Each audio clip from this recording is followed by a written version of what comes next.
ಸತ್ಯವೇದ ಪುಸ್ತಕದಲ್ಲಿ ಯಾಕೋಬನ ಪತ್ರಿಕೆ 4ನೇ ಅಧ್ಯಾಯ 2-3 ವಚನಗಳನ್ನು ಓದಿಕೊಳ್ಳೋಣ. ನೀವು ಆಶಿಸಿದರೂ ಹೊಂದದೇ ಇದ್ದೀರಿ, ನೀವು ಕೊಲೆಗಾರರಾಗುವಷ್ಟು ಹೊಟ್ಟೆಕಿಚ್ಚು ಪಟ್ಟಾದರೂ ಸಂಪಾದಿಸಲಾರದೆ ಇದ್ದೀರಿ, ನೀವು ಕಾದಾಡುತ್ತೀರಿ, ಯುದ್ಧ ಮಾಡುತ್ತೀರಿ, ನೀವು ದೇವರನ್ನು ಬೇಡಿಕೊಳ್ಳದ ಕಾರಣ ನಿಮಗೇನೂ ದೊರೆಯಲಿಲ್ಲ. ಹಲ್ಲೆಲೂಯಾ. ನೀವು ಬೇಡಿದ್ದನ್ನು ನಿಮ್ಮ ಭೋಗಗಳಿಗಾಗಿ ಉಪಯೋಗಿಸಬೇಕೆಂಬ ದುರಾಭಿಪ್ರಾಯಪಟ್ಟು ಬೇಡಿಕೊಳ್ಳುವುದರಿಂದ ನಿಮಗೆ ದೊರೆಯುವುದಿಲ್ಲ ಎಂಬುದಾಗಿ. ಹಲ್ಲೆಲೂಯಾ. ಇಲ್ಲಿ ಮುಖ್ಯವಾಗಿ ನಾವು ನೋಡ್ತಾ ಇದ್ದೇವೆ, ನೀವು ಬೇಡದೇ ಇರುವುದರಿಂದ ಎಂಬುದಾಗಿ. ಹಲ್ಲೆಲೂಯಾ. ಅನೇಕರು ಇವತ್ತಿನ ದಿವಸ ದೇವರ ಸನ್ನಿಧಾನದಲ್ಲಿ ಪ್ರಾರ್ಥನೆ ಮಾಡಲಾರದೆ ಇದ್ದಾರೆ ಪ್ರಿಯರ. ಅವರು ಸಂಪೂರ್ಣವಾಗಿ ದೇವರಿಗೆ ಮೊರೆ ಇಡಲಾರದೆ ಮನುಷ್ಯರ ಮೊರೆಗೋಸ್ಕರವಾಗಿ, ಮನುಷ್ಯರ ಸಹಾಯಕ್ಕೋಸ್ಕರವಾಗಿ ಹೋಗುವಂಥವರಾಗಿ ಇರ್ತಾರೆ. ದೇವರ ಸನ್ನಿಧಾನದಲ್ಲಿ ನಾವು ಇವತ್ತಿನ ದಿವಸ ಇರುವಾಗ ದೇವರ ವಾಕ್ಯ ಹೇಳ್ತಾ ಇದೆ ಏನಂತ ಹೇಳಂತಂದರೆ, ದೇವರಿಗೆ ನಾವು ಬೇಡುವವರಾಗಿ ಇರಬೇಕು. ದೇವರ ಸಮಕ್ಷಮದಲ್ಲಿ ನಾವು ಆತನನ್ನು ಕೇಳುವವರಾಗಿ ಇರಬೇಕು. ನಮ್ಮ ಪ್ರತಿಯೊಂದು ಸಮಸ್ಯೆಗಳಿರಲಿ, ನಮ್ಮ ಪ್ರತಿಯೊಂದು ಕಷ್ಟಗಳಿರಲಿ, ದೇವರ ಮುಂದೆ ನಾವು ಹೇಳಿಕೊಳ್ಳುವವರಾಗಿ ಇರಬೇಕು. ತಪ್ಪಿ ನಡೆದಾಗ ದೇವರೇ ನನ್ನನ್ನು ಕ್ಷಮಿಸು ಎಂಬುದಾಗಿ ದೇವರ ಹತ್ರ ಕ್ಷಮಾಪಣೆ ಕೇಳುವವರಾಗಿ ಇರಬೇಕು. ಮುಂದೆ ಭವಿಷ್ಯತ್ ಈ ರೀತಿಯಾಗಿದೆಯಪ್ಪ, ನನಗೆ ಗೊತ್ತಿಲ್ಲ ಏನಾಗಲಿಕ್ಕಿದೆಯೋ, ಆದರೆ ನಿನ್ನ ಕೈಗಳಲ್ಲಿ ನನ್ನ ಜೀವಿತವನ್ನು ಒಪ್ಪಿಸಿಕೊಡ್ತೇನೆ, ನಿನ್ನಿಂದ ನನ್ನ ಜೀವಿತ ಸರಿಪಡಿಸಲು ಸಾಧ್ಯ, ನೀನು ನನ್ನನ್ನು ಸ್ಥಿರಪಡಿಸಿ ಮುಂದೆ ಸಂಪೂರ್ಣವಾದಂಥ ಉನ್ನತವಾದಂಥ ಸ್ಥಾನದಲ್ಲಿ ನಿಲ್ಲಿಸೋದಕ್ಕೆ ನಿನ್ನಿಂದ ಮಾತ್ರ ಸಾಧ್ಯ ಎಂಬುದಾಗಿ ನಾವು ಪ್ರಾರ್ಥಿಸುವಾಗ ನಮ್ಮ ಜೀವಿತ ಹೆಂಗಿರುತ್ತೆ? ಆಶೀರ್ವದಿಸಲ್ಪಟ್ಟಿರುತ್ತೆ. ಆದರೆ ಇಲ್ಲಿ ನಾವು ನೋಡ್ತಾ ಇದ್ದೇವೆ, ವಾಕ್ಯ ಹೇಳ್ತಾ ಇದೆ, ನೀವು ಬೇಡಿಕೊಳ್ಳದ ಕಾರಣ, ನೀವು ದೇವರ ಮುಂದೆ ನಿಮ್ಮ ಯಾವ ಮನವಿಯನ್ನು ದೇವರ ಮುಂದೆ ನಿಮ್ಮ ಮುಂದಿನ ಭವಿಷ್ಯತ್ತಿನ ವಿಷಯವಾಗಿ ಕೆಲವೊಂದು ಕಾರ್ಯಗಳನ್ನು ನೀವು ದೇವರಿಗೆ ಒಪ್ಪಿಸಲಾರದೆ, ಬೇಡಲಾರದೆ, ಹೆಂಗಾದ್ರೂ ಇರಲಿ ಬಿಡು, ಭೂಮಿ ಮೇಲೆ ಎಲ್ಲರೂ ಬದುಕ್ತಾರೆ, ನಾನು ಕೂಡ ಬದುಕ್ತೀನಿ, ಹೆಂಗಾದ್ರೂ ಆಗಲಿ ಬಿಡು ಅಂತೇಳಿ ನೀನು ಮುಂದಕ್ಕೆ ಹೋದರೆ ನಿನ್ನ ಜೀವಿತದಲ್ಲಿ ನಿನ್ನ ಆಶೀರ್ವಾದವನ್ನು ಕಾಣೋದಕ್ಕೆ ಸಾಧ್ಯ ಇಲ್ಲ. ನೀನು ದೇವರಲ್ಲಿ ಬೇಡುವಾಗ ಮಾತ್ರ ಖಂಡಿತವಾಗಿ ದೇವರು ನಿನ್ನ ಪ್ರಾರ್ಥನೆಯನ್ನು ಏನು ಮಾಡ್ತಾನೆ? ಕೇಳ್ತಾನೆ. ಪ್ರೇರಿಲ್ಲ ನಾವು ನೋಡ್ತಾ ಇದ್ದೀವಿ ಸ್ಪಷ್ಟವಾಗಿ ಯಾಕೋಬನು ಹೇಳ್ತಾ ಇದ್ದಾರೆ, ನೀವು ಬೇಡಿಕೊಳ್ಳದ ಕಾರಣ, ಯಾರನ್ನು ಬೇಡಿಕೊಳ್ಳದ ಕಾರಣ? ನೀವು ದೇವರನ್ನು ಬೇಡಿಕೊಳ್ಳದ ಕಾರಣ ನಿಮಗೆ ಏನೂ ದೊರೆಯಲಿಲ್ಲ. ಅಲ್ಲಿ ನಾವು ನೋಡ್ತಾ ಇದ್ದೇವೆ, ಪ್ರಾರ್ಥನೆ ಮಾಡುವಂಥದ್ರ ಬದಲಾಗಿ ಅನೇಕರು ಏನು ಮಾಡ್ತಾರಂತೆ?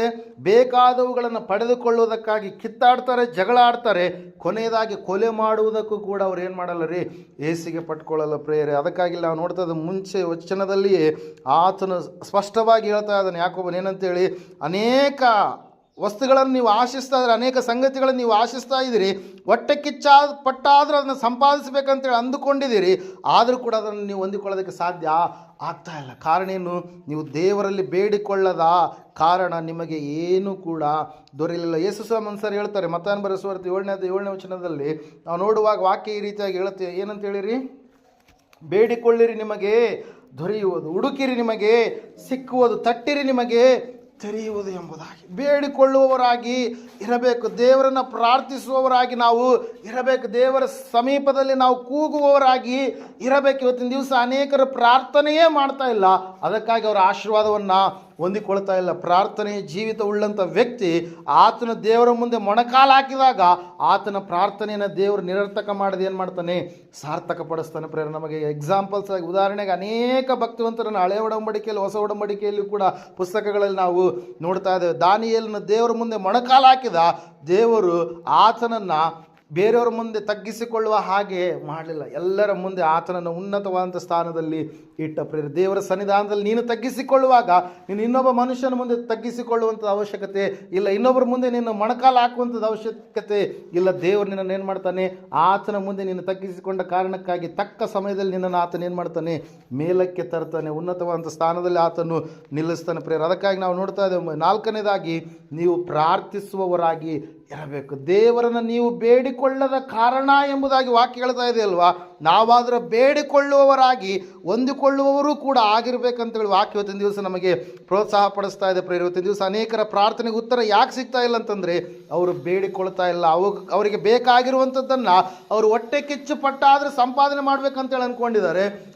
ಅವ್ರಿಗೆ ಬೇಕಾಗಿರುವಂಥದ್ದನ್ನು ಆಶಿಸಿ ಆದರೆ ಅದನ್ನು ಸಂಪಾದನೆ ಮಾಡಬೇಕು ಅಂದ್ಕೊಂಡಿದ್ದಾರೆ, ಇನ್ನೊಬ್ಬರನ್ನ ಸಾಯಿಸಿ ಆದರೆ ಅದನ್ನು ಸಂಪಾದನೆ ಬೇಕು ಅಂದ್ಕೊಂಡಿದ್ದಾರೆ, ಇನ್ನೊಬ್ಬರ ಹತ್ರ ದಬ್ಬಾಳಿಕೆ ದೌರ್ಜನ್ಯ ಮಾಡಿ ಆದರೆ ಸಂಪಾದನೆ ಮಾಡಿಕೊಳ್ಬೇಕು ಅಂದ್ಕೊಂಡಿದ್ದಾರೆ.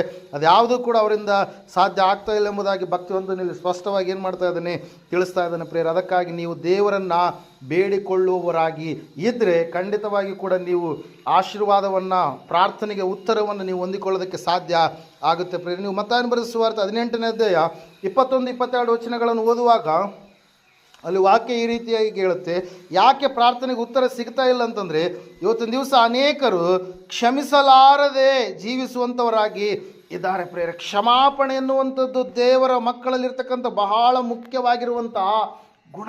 ಹಲ್ಲೆಲೂಯಾ. ಕ್ಷಮಾಪಣೆ ಒಂದು ಜೀವಿತ ಇರಲಾರದೆ ನಾವು ಏನನ್ನು ಕೂಡ ಆಶೀರ್ವಾದವನ್ನು ಹೊಂದಿಕೊಳ್ಳೋದಕ್ಕೆ ಸಾಧ್ಯ ನಮಗೆ ಆಗೋದಿಲ್ಲ ಪ್ರಿಯರೇ. ನಾವು ಕ್ಷಮಿಸುವವರಾಗಿ ಇರಬೇಕಲ್ಲಿ. ಪೇತ್ರನು ಬಂದು ಸ್ವಾಮಿ ಬಳಿಯಲ್ಲಿ ಕೇಳ್ತಾ ಇದ್ದಾರೆ, ಸ್ವಾಮಿ, ನನ್ನ ಸಹೋದರ ನನಗೆ ತಪ್ಪು ಮಾಡುತ್ತಾ ಬಂದರೆ ನಾನು ಎಷ್ಟು ಸಾರಿ ಅವನಿಗೆ ಕ್ಷಮಿಸಬೇಕು, 7 ಸಾರಿಯೋ ಎಂದು ಕೇಳಲು ಯೇಸು ಅವನಿಗೆ 7 ಸಾರಿ ಎಂದಲ್ಲ 770 ಸಾರಿ ಎಂದು ನಿನಗೆ ಹೇಳುತ್ತೇನೆ ಎಂಬುದಾಗಿ. ಹಲ್ಲೆಲೂಯಾ. ಪ್ರೈಸಲ್ಲಿ ನಾವು ಇತರರನ್ನು ಎಷ್ಟು ಸಲ ಕ್ಷಮಿಸಬೇಕು ಎಂಬುದಕ್ಕೆ ಯಾವುದೇ ಮಿತಿ ಇಲ್ಲ ಎಂಬ ಹೇಳಿಕೆಗೆ ಈ ಒಂದು ಮಾತು ನಮಗೇನಾಗಿದೆ ರೀ, ಸಮಾನವಾಗಿ ಇಲ್ಲಿ ಯೇಸು ಸ್ವಾಮಿ ಹೇಳಿರುವಂಥದ್ದು ನಮಗೆ ಕಾಣಿಸ್ತಾ ಇದೆ ಪ್ರಿಯರೇ. ಹಲ್ಲೆಲೂಯಾ. ಪ್ರೈಸಲ್ಲಿ ಅದಕ್ಕಾಗಿ ನಾವು ನೋಡ್ತಾ ಇದ್ದೇವೆ ಪ್ರಿಯರೇ, ದೇವರ ಮಕ್ಕಳಾದಂಥ ನಾವು ಕ್ಷಮಿಸಲಾರದೆ ಪ್ರಾರ್ಥನೆ ಮಾಡಿದರೆ ನಾವು ದೇವರಿಂದ ಹೊಂದಿಕೊಳ್ಳೋದಕ್ಕೆ ಸಾಧ್ಯ ಇಲ್ಲ. ನಾವು ಕ್ಷಮಿಸುವವರಾಗಬೇಕು. ಹಲ್ಲೆಲೂಯಾ. ಅವರಿಗೆ ಗೊತ್ತಿದ್ದೋ ಗೊತ್ತಿರಲಾರ್ದೆಯೋ ತಪ್ಪುಗಳನ್ನು ಮಾಡಿದಾಗ ನಾವು ಅವರನ್ನ ಕ್ಷಮಿಸ್ತೇವೆ ಎಂಬುದಾಗಿ ಪ್ರಾರ್ಥಿಸುವಂಥವರು ಆಗಬೇಕು. ಅದೇ ಒಂದು ವಿಷಯವನ್ನು ಮತ್ತಾಯನ ಬರೆದ ಸುವಾರ್ತೆಯಲ್ಲಿ ಸ್ವಾಮಿಯವರು ಕೂಡ ಏನು ಮಾಡಿದ್ದಾರೆ ರೀ, ತಿಳಿಸಿದ್ದಾರೆ ಪ್ರೇಯರ್. ಪರಲೋಕದ ಪ್ರಾರ್ಥನೆ ಎಂಬುದಾಗಿ ಕರೆಯಲ್ಪಡುವಂಥ ಪ್ರಾರ್ಥನೆ ಮತ್ತಾಯನ ಬರೆದ ಸುವಾರ್ತೆ 6ನೇ ಅಧ್ಯಾಯ 10ನೇ ವಚನದಿಂದ ನೀವು ನೋಡುವಾಗ ಸ್ವಾಮಿಯವರು ಈ ರೀತಿಯಾಗಿ ಹೇಳ್ತಾರೆ 9ನೇ ವಚನದಲ್ಲಿ, ಆದುದರಿಂದ ನೀವು ಈ ರೀತಿಯಾಗಿ ಹೀಗೆ ಪ್ರಾರ್ಥನೆ ಮಾಡತಕ್ಕದ್ದು, ನೀವು ಪ್ರಾರ್ಥಿಸುವಾಗ ಈ ರೀತಿಯಾಗಿ ಪ್ರಾರ್ಥನೆ ಮಾಡಿರಿ ಎಂಬುದಾಗಿ ಹೇಳಿ ಅಲ್ಲಿ ನಾವು ನೋಡ್ತಾ ಇದ್ದೇವೆ ಪ್ರೇಯರ್. ಏನಂತ ಹೇಳಂತಂದರೆ, ನಮಗೆ ತಪ್ಪು ಮಾಡಿದವರನ್ನ 12ನೇ ವಚನ, ನಾವೂ ಕ್ಷಮಿಸಿದಂತೆ ನಮ್ಮ ತಪ್ಪುಗಳನ್ನು ಕ್ಷಮಿಸು ಎಂಬುದಾಗಿ. ಹಲ್ಲೆಲೂಯಾ. Praise Lord. ನಾವು ನೋಡ್ತಾ ಇದ್ದೇವೆ, ನಮಗೆ ತಪ್ಪು ಮಾಡಿದವರು ಅಂದರೆ ನಮಗೆ ಸಾಲಗಾರರಾಗಿ ಯಾರಿದ್ದರು, ನಾವು ಯಾರಿಗೆ ನಾವು ತಪ್ಪಾಗಿ ನಾವು ಒಂದು ವೇಳೆ ನಡ್ಕೊಂಡಿದ್ದಾರೆ, ಯಾರು ನಮಗೆ ತಪ್ಪಾಗಿ ನಡ್ಕೊಂಡಿದ್ದಾರೋ ನಾವು ಅವರನ್ನು ಕ್ಷಮಿಸಿದಂತೆ ನಮ್ಮನ್ನು ಕೂಡ ನೀನು ಕ್ಷಮಿಸು ಎಂಬುದಾಗಿ ಏನು ಮಾಡಿದ್ದಾರೆ, ದೇವರು ನಮಗೆ ಹೇಳಿಕೊಟ್ಟಿದ್ದಾರೆ ಪ್ರೇರೆ. ನಮ್ಮ ತಪ್ಪುಗಳನ್ನು ನೀನು ಕ್ಷಮಿಸು ಎಂಬುದಾಗಿ. ಕ್ಷಮಾಪಣೆ ದೇವರಿಂದ ಮಾತ್ರ ನಾವು ಹೊಂದಿಕೊಳ್ಳೋದಕ್ಕೆ ಸಾಧ್ಯ ಪ್ರೇರೆ. ನಮ್ಮ ಪಾಪಗಳನ್ನು ಕ್ಷಮಿಸುವಾತನ ಯಾರ್ರೀ, ದೇವರು ಮಾತ್ರ ಪ್ರೇರೆ. ಲೋಕದ ಜನರು ಪಾಪಗಳನ್ನು ಏನು ಮಾಡ್ತಾರೆ, ಇನ್ನೊಬ್ಬರ ಬಳಿಯಲ್ಲಿ ಹೇಳಿಕೊಳ್ತಾರೆ, ಆಡಿಕೊಳ್ತಾರೆ, ಏನೆಲ್ಲ ವೈರಲ್ ಮಾಡ್ತಾರೆ, ಟ್ರೆಂಡ್ ಮಾಡ್ತಾರೆ. ಇವತ್ತು ದಿವಸ ಅನೇಕರ ತಪ್ಪುಗಳನ್ನು ಪ್ರೇರೆ. ಆದರೆ ಇಲ್ಲಿ ನಾವು ನೋಡ್ತಾ ಇದ್ದೇವೆ, ದೇವರ ವಾಕ್ಯ ಹೇಳ್ತಾ ಇದೆ, ದೇವರ ಬಳಿಯಲ್ಲಿ ನೀನು ನಿನ್ನ ತಪ್ಪುಗಳನ್ನು ಪಾಪಗಳನ್ನು ಒಪ್ಪಿಕೊಂಡು ಕ್ಷಮಾಪಣೆಯನ್ನು ಹೊಂದಿಕೊಂಡು ನೀನು ಜೀವಿಸುವಾಗ, ಇತರರ ತಪ್ಪುಗಳನ್ನು ನೀನು ಕ್ಷಮಿಸುವಾಗ ದೇವರು ನಿನ್ನ ತಪ್ಪುಗಳನ್ನು ಕೂಡ ಆತನ ಏನು ಮಾಡ್ತಾನೆ, ಕ್ಷಮಿಸ್ತಾನೆ. ನೀನು ಪ್ರಾರ್ಥಿಸುವಾಗ ದೇವರು ನಿನ್ನ ಪ್ರಾರ್ಥನೆಗೆ ಉತ್ತರವನ್ನು ದಯಪಾಲಿಸ್ತಾನೆ ಪ್ರೇಯರ್. ಆ ಸಮಯದಲ್ಲಿ ಪೇತ್ರನು ಕೇಳಿದಂಥ ಒಂದು ಪ್ರಶ್ನೆ ಏನ್ರಿ, ನಾನು ಎಷ್ಟು ಸಾರಿ ನನ್ನ ಸಹೋದರ ನನಗೆ ತಪ್ಪು ಮಾಡುತ್ತಾ ಬಂದರೆ, ನನ್ನ ಸಹೋದರ ನನ್ನ ವಿರುದ್ಧವಾಗಿ ನಡೆದುಕೊಂಡ್ರೆ, ಆತ ನನ್ನನ್ನು ಮನಸ್ಸನ್ನು ನೋಯಿಸಿದರೆ, ನನಗೆ ತಪ್ಪು ಮಾಡುತ್ತಾ ಬಂದರೆ ನಾನು ಎಷ್ಟು ಸಾರಿ ಕ್ಷಮಿಸಬೇಕಂತೇಳಿ ಕೇಳಿದಾಗ ಸ್ವಾಮಿ ಹೇಳಿದಂಥ ಮಾತು ಏನ್ರಿ, 7 ಸಾರಿ ಅಲ್ಲ 770 ಸಾರಿ. ಅಂದರೆ ನಾವು ತಪ್ಪು ಮಾಡಿದ ಹಾಗೆ ಎಲ್ಲ ನೀನು ಕ್ಷಮಿಸುವಂಥ ವ್ಯಕ್ತಿಯಾಗ. ಹಲ್ಲೆಲೂಯಾ. ಯಾಕಂದರೆ ನಿನ್ನೊಳಗಡೆ ನಾನಿದ್ದೇನೆ, ದೇವರಾದಂಥ ನಾನು ನಿನ್ನಲ್ಲಿ ವಾಸಿಸ್ತಾ ಇದ್ದೇನೆ. ನಾನು ಕ್ಷಮಿಸುವಂಥ ದೇವರು, ನೀನು ಕೂಡ ಎಲ್ಲರನ್ನ ಕ್ಷಮಿಸುವಂಥ ವ್ಯಕ್ತಿಯಾಗ. ಇನ್ನೊಬ್ಬರ ಕುರಿತಾಗಿ ಹೊಟ್ಟೆ ಕಿಚ್ಚಾಗಿರ್ಬೋದು, ದ್ವೇಷ ಆಗಿರ್ಬೋದು, ಕಕ್ಷೆ ಆಗಿರ್ಬೋದು, ಅಸೂಯೆ ಆಗಿರ್ಬೋದು, ಇನ್ನೊಬ್ಬರ ಕುರಿತಾಗಿ ಏನೆಲ್ಲ ನಾವು ಮನಸ್ಸಿನೊಳಗಡೆ ಇಟ್ಕೊಂಡ್ರೆ ನಮಗೇನಾಗುತ್ತೆ, ಸಮಾಧಾನ ಇರುತ್ತಾ? ಇರಲ್ಲ. ಅಲ್ಲಿ ಅವ್ರು ನೋಡಿದ್ರೆ ಏನಾಗುತ್ತೆ ರೀ, ನಮ್ಮ ಬಿ ಪಿ ರೈಸ್ ಆಗುತ್ತೆ, ಮನಸ್ಸಿಗೆ ಅಸಮಾಧಾನ ಆಗುತ್ತೆ. ಈ ಎಲ್ಲವೂ ಕೂಡ ಏನೆಲ್ಲ ಒಬ್ಬ ಮನುಷ್ಯನಲ್ಲಿ ಆಗಬೇಕಂತ ಎಲ್ಲ ಲಕ್ಷಣಗಳಾಗ್ತವೆ. ಆದರೆ ಕ್ಷಮಿಸುವವರು, ಪ್ರೀತಿಯ ಸ್ವಭಾವದಿಂದ ಇರುವಂಥವ್ರು ನಾವು ಆಗಿದ್ದರೆ ನಮಗೆ ಏನು ಕೂಡ ಆಗೋದಿಲ್ಲ. ಒಳ್ಳೆಯ ಆರೋಗ್ಯ ಅನ್ನುವಂಥದ್ದನ್ನು ನಾವು ಹೊಂದಿಕೊಳ್ಳೋದಕ್ಕೆ ಸಾಧ್ಯ ಆಗುತ್ತೆ ಪ್ರಿಯರೇ. ಅದಕ್ಕಾಗಿ ಕ್ಷಮಾಪಣೆ ನಮ್ಮ ಜೀವಿತದಲ್ಲಿ ಕ್ಷೇಮವನ್ನು ಅದೇನು ಮಾಡುತ್ತೆ, ತರುವಂಥದ್ದಾಗಿದೆ ಪ್ರಿಯರೇ. ಯೋಸೇಫನಂತೆ ತನ್ನ ಸಹೋದರರನ್ನು ಕ್ಷಮಿಸಿದ ಆತನು ಆತನನ್ನು ಸಾಯಿಸುವ ಮಟ್ಟಿಗೆ ಒಂದು ಬಾವಿಯಲ್ಲಿ ಹಾಕಿದ್ರು, ಆತನ ಬಟ್ಟೆಗಳೆಲ್ಲವನ್ನು ಕಿತ್ತುಕೊಂಡ್ರು, ಆತನನ್ನು ಕೇವಲ 20 ಬೆಳ್ಳಿ ನಾಣ್ಯಗಳಿಗೆ ಐಗುಪ್ತ ದೇಶಕ್ಕೆ ಮಾರಿದರೂ ಕೂಡ ಯೋಸೇಫನ್ ಏನು ಮಾಡ್ತಾ ಇದ್ದಾನ್ರಿ, ತನ್ನ ಸಹೋದರರೆಲ್ಲರನ್ನ ಏನು ಮಾಡ್ತಾ ಇದ್ದಾನಂತ ಆತ ಕ್ಷಮಿಸ್ತಾ ಇದ್ದಾನೆ. ಒಂದ್ಸಾರಿ ಆ ವಾಕ್ಯ ಹೋದ್ರೆ ಆದಿಕಾಂಡ ಪುಸ್ತಕ 50ನೇ ಅಧ್ಯಾಯ 19ನೇ ವಚನ. ಯೋಸೇಫನು ಅವರಿಗೆ, ಹೆದರಬೇಡಿರಿ, ನಾನೇನು ದೇವರ ಪ್ರತಿನಿಧಿಯೇ? ನೀವಂತೂ ನನಗೆ ಕೇಡಾಗಬೇಕೆಂದು ಎಣಿಸಿದ್ದೀರಿ, ಆದರೆ ದೇವರು ಮೇಲಾಗಬೇಕೆಂದು ಸಂಕಲ್ಪಿಸಿದನು. ಈಗ ಅನುಭವಕ್ಕೆ ಬಂದ ಪ್ರಕಾರವೇ ಅನೇಕ ಪ್ರಾಣಿಗಳಿಗೆ ಸಂರಕ್ಷಣೆಯುಂಟಾಗುವಂತೆ ಮಾಡಿದನು. ಆದುದರಿಂದ ನೀವು ಸ್ವಲ್ಪವೂ ಭಯಪಡಬೇಡಿರಿ. ಅಂದರೆ ಸಂಪೂರ್ಣವಾಗಿ ಏನು ಮಾಡ್ತಾ ಇದ್ದಾನೆ ಯೋಸೇಫ?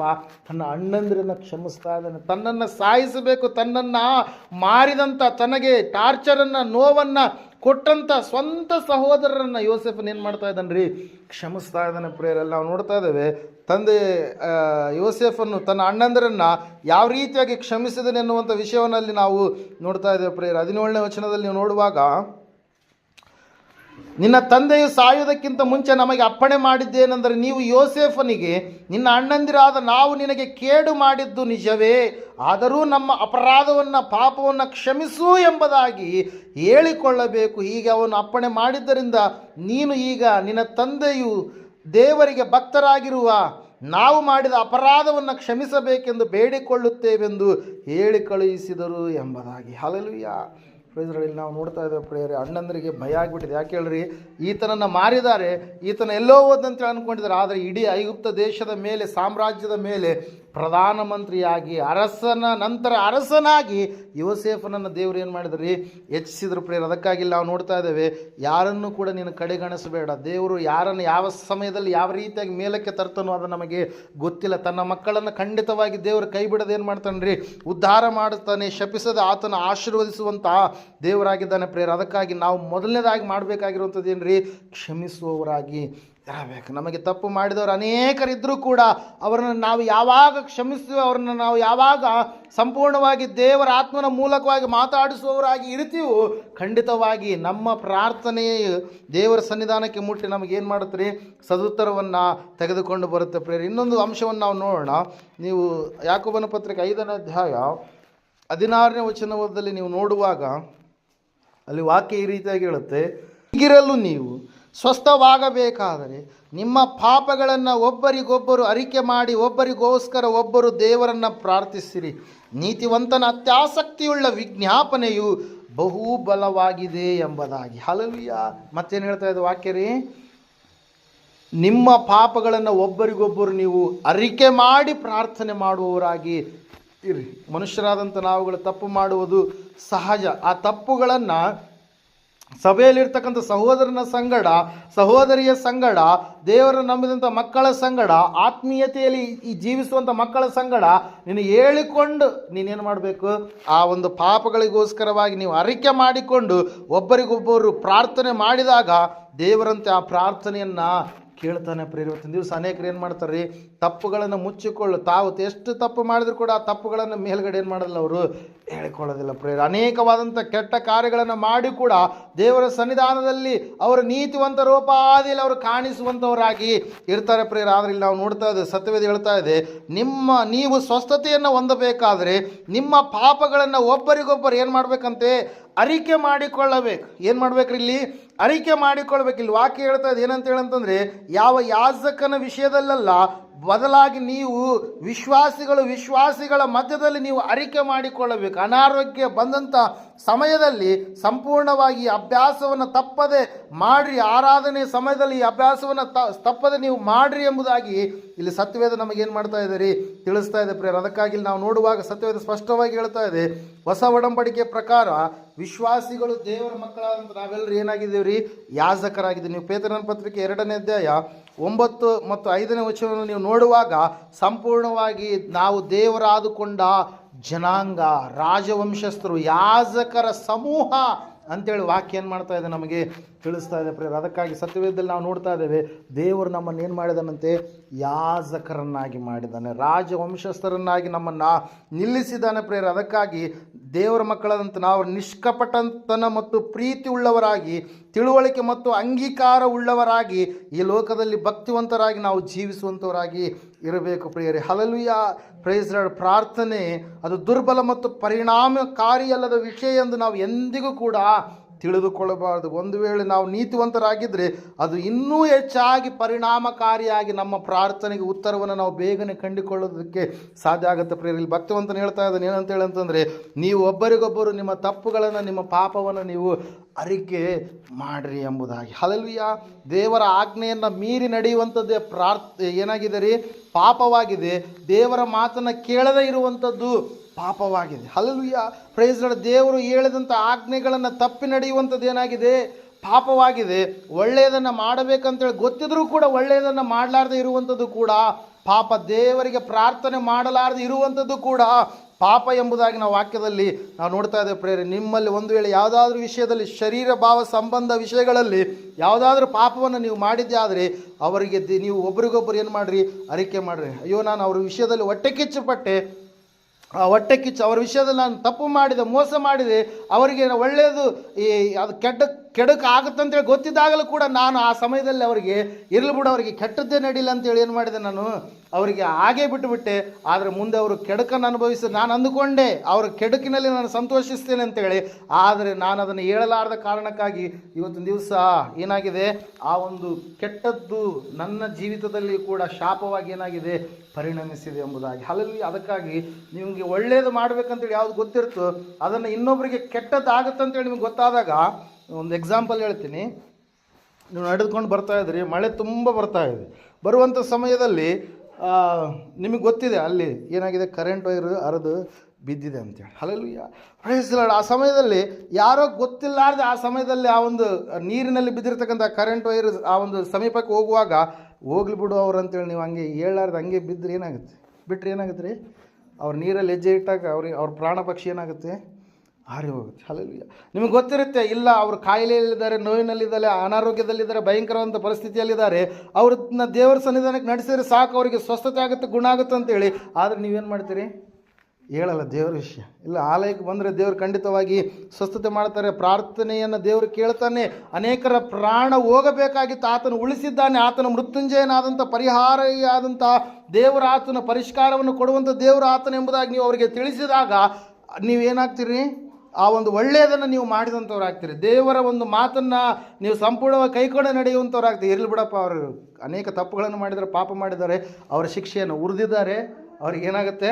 ಅವ್ರು ಮಾಡಿದ್ದನ್ನು ಅವ್ರು ಉಣ್ತಾರೆ ಅಂತೇಳಿ ನೀವು ಒಂದು ವೇಳೆ ಅಂದುಕೊಂಡು ಅವ್ರನ್ನ ದೇವರ ಕಡೆಗೆ ನಡೆಸಲಾರದೆ ನೀವು ಹಂಗೆ ಇದ್ದರೆ ಖಂಡಿತವಾಗಿ ನೀವೇನಾಗ್ತೀರಿ? ದೇವರಿಗೆ ವಿರುದ್ಧವಾದಂಥ ರೀತಿಯಲ್ಲಿ ನಡೆದುಕೊಂಡವ್ರು ಆಗ್ತಾರೆ. ಅದಕ್ಕಾಗಿ ನಾವು ನೋಡ್ತಾ ಇದ್ದೇವೆ ಪ್ರಿಯರೇ, ಪಾಪಗಳನ್ನು ಏನು ಮಾಡಬೇಕು? ಅರಿಕೆ ಮಾಡಬೇಕು. ಮನಸ್ಸಿನಲ್ಲಿ ಇನ್ನೊಬ್ಬರ ವಿಷಯವಾಗಿ ಕೆಟ್ಟದ್ದು, ದ್ವೇಷ, ಕಕ್ಷೆ, ಅಸೂಯೆ ಯಾವುದು ಕೂಡ ಇರಲಾರದೆ, ಮತ್ಸರ ಯಾವುದು ಕೂಡ ಇರಲಾರದೆ ನೀವು ಯಾವಾಗಲೂ ಕೂಡ ನಿಷ್ಕಪಟತನದಿಂದ ಪ್ರೀತಿ ಉಳ್ಳವರಾಗಿ ನೀವು ಜೀವಿಸುವಾಗ ದೇವರು ನಿಮ್ಮ ಪ್ರಾರ್ಥನೆಯನ್ನು ಏನು ಮಾಡ್ತಾನೆ ರೀ?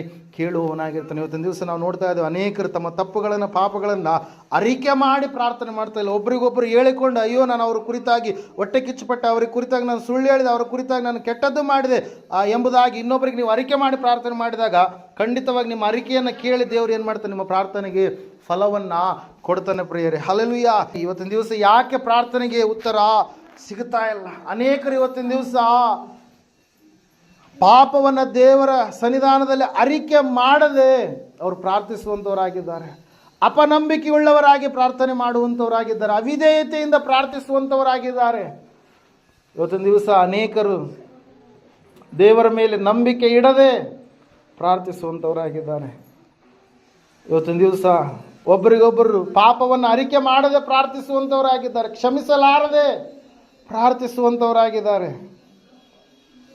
ಇವತ್ತಿನ ದಿವಸ ಪ್ರಾರ್ಥನೆ ಮಾಡಲಾರದೆ ಅವರು ಯಾವ ಉತ್ತರವನ್ನು ಕಂಡುಕೊಳ್ಳದೆ ಜಗಳ, ದೌರ್ಜನ್ಯ, ಆಸೆ ಪಟ್ಟು ಅದನ್ನು ಹೆಂಗಾದ್ರೂ ಸಂಪಾದನೆ ಮಾಡಬೇಕಂತೇಳಿ ಏನೆಲ್ಲ ಕಾರ್ಯ ಮಾಡಿದ್ರು ಅವರು ದೇವರನ್ನು ಬೇಡಿಕೊಳ್ಳದ ಕಾರಣ ಅವರು ಯಾವುದನ್ನು ಕೂಡ ಹೊಂದಿಕೊಳ್ಳಲಿಲ್ಲ ಎಂಬುದಾಗಿ ವಾಕ್ಯ ಹೇಳ್ತಾ ಇದೆ. Failure to pray. ಅವರು ಪ್ರಾರ್ಥನೆ ಮಾಡೋದಕ್ಕಾಗಿ ಸಂಪೂರ್ಣವಾಗಿ ನಿರುತ್ಸಾಹವನ್ನು ತೋರಿಸಿದರು. ಪ್ರಾರ್ಥನೆ ಬೇಕೇ ಆಗಿಲ್ಲ ಎಂಬುದಾಗಿ ಅವರು ಅಂದುಕೊಂಡ ಕಾರಣಕ್ಕಾಗಿ ಅವರು ಯಾವ ಒಂದು ಸಂಗತಿಯನ್ನು, ಆಶೀರ್ವಾದವನ್ನು ದೇವರಿಂದ ಅವರು ಹೊಂದಿಕೊಳ್ಳಲಿಲ್ಲ. ಪ್ರಿಯರೇ, ಈ ಸಮಯದಲ್ಲಿ ನಮಗಾದರೂ ದೇವರು ತಿಳಿಸಿದ್ದಾನೆ, ನೀನು ನಿನ್ನ ಪ್ರಾರ್ಥನೆಗೆ ಸದುತ್ತರವನ್ನು ನೀನು ಹೊಂದಿಕೊಳ್ಳಬೇಕಾದರೆ ಮೊದಲನೇದಾಗಿ ದೇವರ ಸಮೀಪದಲ್ಲಿ, ಸಮಕ್ಷಣದಲ್ಲಿ ನೀನು ಸಂಪೂರ್ಣವಾಗಿ ನಿನ್ನ ಪ್ರತಿಯೊಂದು ಪಾಪವನ್ನು ನೀನು ಅರಿಕೆ ಮಾಡು. ಅದನ್ನು ಒಪ್ಪಿಕೊಂಡು ಬಿಟ್ಟು ಬಿಡು. ದೇವರು ನಿನ್ನ ಪ್ರಾರ್ಥನೆಗೆ ಉತ್ತರವನ್ನು ಕೊಡ್ತಾನೆ. ದೇವರ ಮೇಲೆ ನಂಬಿಕೆ ಇಟ್ಟು ಪ್ರಾರ್ಥನೆ ಮಾಡು, ದೇವರು ನಿನ್ನ ಪ್ರಾರ್ಥನೆಗೆ ಉತ್ತರವನ್ನು ಕೊಡ್ತಾನೆ. ದೇವರ ಒಂದು ವಿಷಯದಲ್ಲಿ ನೀನು ಸಂಪೂರ್ಣವಾಗಿ ಆತನ ಆಜ್ಞೆಗಳನ್ನು ಕೈಕೊಂಡು ವಿಧೇಯತೆಯಿಂದ ಪ್ರಾರ್ಥನೆ ಮಾಡು, ದೇವರು ನಿನ್ನ ಪ್ರಾರ್ಥನೆಗೆ ಉತ್ತರವನ್ನು ಕೊಡ್ತಾನೆ. ದೇವರ ಸಮೀಪದಲ್ಲಿ ಆತನನ್ನು ಪ್ರಾರ್ಥಿಸುವಂಥ ವ್ಯಕ್ತಿಯಾಗಿ ಪ್ರತಿಯೊಂದು ಕಾರ್ಯಗಳನ್ನು ಆತನ ಮುಂದೆ ಇಟ್ಟು ಪ್ರಾರ್ಥನೆ ಮಾಡು, ಆತ ನಿನ್ನ ಪ್ರಾರ್ಥನೆಗೆ ಉತ್ತರವನ್ನು ಕೊಡ್ತಾನೆ. ದೇವರ ಮುಂದೆ ನಿನ್ನ ಸಂಪೂರ್ಣವಾಗಿ ನಿನ್ನ ಒಂದು ಪಾಪಗಳನ್ನು ತಪ್ಪುಗಳನ್ನು ಇನ್ನೊಬ್ಬರಿಗೆ ಅರಿಕೆ ಮಾಡಿ ನಿನ್ನ ಸ್ವಸ್ಥತೆಗೋಸ್ಕರವಾಗಿ ನೀನು ಪ್ರಾರ್ಥನೆ ಮಾಡು, ದೇವರು ನಿನ್ನ ಪ್ರಾರ್ಥನೆಯನ್ನು ಕೇಳ್ತಾನೆ. ಇನ್ನೊಬ್ಬರನ್ನ ಕ್ಷಮಿಸುವಂಥ ಗುಣ ಉಳ್ಳವನಾಗಿ ಎಲ್ಲರನ್ನ ಯಾವ ಒಂದು ಕೆಟ್ಟದ್ದು ಅವ್ರು ನಿನಗೆ ಎಷ್ಟೋ ಮಾಡಿರ್ಬೋದು ಅವರ ಕುರಿತಾಗಿ ಯಾವುದನ್ನು ಕೂಡ ಮನಸ್ಸಲ್ಲಿ ಇಟ್ಟುಕೊಳ್ಳದೆ ನೀನು ಪ್ರಾರ್ಥನೆ ಮಾಡು, ದೇವರು ನಿನ್ನ ಪ್ರಾರ್ಥನೆಯನ್ನು ಕೇಳ್ತಾನೆ. ಪ್ರೇರೆ, ಈ ಸಮಯದಲ್ಲಿ ಪ್ರಾರ್ಥನೆ ಮಾಡೋಣ. ದೇವರು ವಾಕ್ಯ ಹೇಳ್ತಾ ಇದೆ, ನಾವು ನಂಬಿಕೆಯಿಂದ ನಾವು ಪಾಪವನ್ನು ಅರಿಕೆ ಮಾಡಿ ಬಿಟ್ಟು ಸಂಪೂರ್ಣವಾಗಿ ದೇವರ ಆಜ್ಞೆಗಳಿಗೆ ವಿಧೇಯರಾಗಿ ಕ್ಷಮಿಸುವವರಾಗಿ ಪ್ರೀತಿಸುವವರಾಗಿ ನಿಷ್ಕಪಟತನದಿಂದ ಜೀವಿಸುವವರಾಗಿ ಒಬ್ಬರಿಗೊಬ್ಬರು ಪಾಪಗಳನ್ನು ಅರಿಕೆ ಮಾಡಿಕೊಂಡವರಾಗಿ ಪ್ರಾರ್ಥಿಸುವವರಾಗಿಯೇ ಇದ್ದು ದೇವರಿಂದ ಹೊಂದಿಕೊಳ್ಳುತ್ತೇವೆ ಎಂಬುದಾಗಿ ನಾವು ಪ್ರಾರ್ಥನೆ ಮಾಡುವಾಗ ಖಂಡಿತವಾಗಿ ನಮ್ಮ ಪ್ರಾರ್ಥನೆಗೆ ಉತ್ತರ ಸಿಗುತ್ತೆ. ಪ್ರೇರಿ, ಸಮಯದಲ್ಲಿ ಪ್ರಾರ್ಥನೆ ಮಾಡೋಣ. ಮಹೋನ್ನತರು ಮಹಾಪರಿಶುದ್ಧನಾದ ಮಹಾದೇವ, ನಿಮಗೆ ಸ್ತೋತ್ರಗಳಪ್ಪ. ಕೇಳಿದಂಥ ವಾಕ್ಯ ಬಿತ್ತಿದಂಥ ಬೀಜ 100ರಷ್ಟು ಫಲ ಕೊಡುವಂತೆ ಸಹಾಯ ಮಾಡಿ ಸ್ವಾಮಿ. ದೇವರೇ, ನಿನ್ನ ಮಕ್ಕಳಾದಂಥ ಇವರೆಲ್ಲರೂ ನಿನ್ನ ಕರೆಗಳಲ್ಲಿ ಲಭಿಸಿಕೊಡ್ತಾ ಇದೆಯಪ್ಪ. ಯಾವ ವಿಷಯದಲ್ಲಿ ಇವರು ತಪ್ಪಿ ಹೋಗದ ಹಾಗೆ ನಿನ್ನ ಒಂದು ಸನ್ನಿಧಾನದಲ್ಲಿ ಸ್ಥಿರವಾಗಿ ನಿಲ್ಲುವಂತೆ ಅನೇಕ ಕರ್ತನೆ ಸ್ವಾಮಿ ಭಕ್ತಿಯ ಕಾರ್ಯಗಳನ್ನು ಇವರು ಮಾಡಲಿಕ್ಕಾಗುವಂತೆ ಇವರಿಗೆ ಶಕ್ತಿಯನ್ನು ಸ್ವಾಮಿ ದಯಪಾಲಿಸಪ್ಪ. ಕರ್ತನೆ ದೇವರೇ, ನೀನು ಒಳ್ಳೆ ದೇವರಾಗಿದೆಯಪ್ಪ. ನಮ್ಮ ಜೀವಿತದಲ್ಲಿ ಅನೇಕ ಮೇಲುಗಳನ್ನು ಆಶೀರ್ವಾದಗಳನ್ನು ಬಿಡುಗಡೆಯನ್ನು ನೀನು ದಯಪಾಲಿಸಿದಂಥ ದೇವರಾಗಿದೆ. ಅದಕ್ಕಾಗಿ ಸ್ತೋತ್ರ. ಕೇಳಿದಂಥ ವಾಕ್ಯ ಬಿತ್ತಿದಂಥ ಬೀಜ 100ರಷ್ಟು ಫಲ ಕೊಡುವಂತೆ ಸಹಾಯ ಮಾಡಿ ನಡೆಸ್ತಾ ಬರಬೇಕೆಂಬುದಾಗಿ ಯೇಸು ಕ್ರಿಸ್ತನ ನಾಮದಲ್ಲಿ ಪ್ರಾರ್ಥಿಸಿ ಬೇಡ ಅರ್ಪಿಸಿ ಹೊಂದಿದ್ದೇವೆ ಪರಮ ತಂದೆಯೇ. ಆಮೆನ್.